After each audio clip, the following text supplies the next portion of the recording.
Amanda, this is one of the things that fascinated me and made me come in with President Biden into the administration. It was because for once we had a president that was looking at all the things that people needed, not a single issue. Climate change is not about the planet, it's about people. And people need to have jobs, they need to be healthy, they need to be safe, they need a future that's secure. And all of those things can be looked at with more than one lens. So if you look at the jobs plan, of course it's about growing jobs, but there is a very conscious effort to make sure there's not a separate section on equality or equity or environmental justice or on climate. They are embedded into every piece of that plan. And that's because you can't dissect them.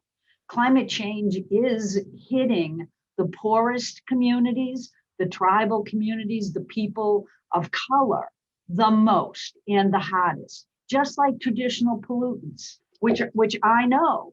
And it was because I've been doing environmental work. Pollution always impacts those most vulnerable. And that means that you have communities that, as a result of systemic racism, they have been disinvested in for years.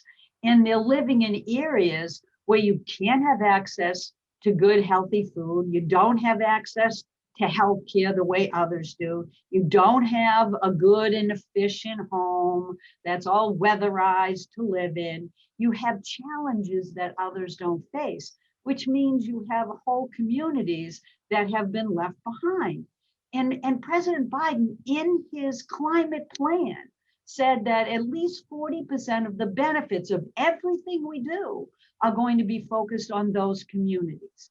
He said that we're going to address climate change, but we're going to do it in a way that grows jobs and brings equity front and center to the table. So to me, that was like music to my ears, that you're not asking people to do one thing, but you're actually understanding that we need all of these issues to be dealt with if we expect to have the kind of country we want to have, the one that lifts everybody up and doesn't leave workers behind.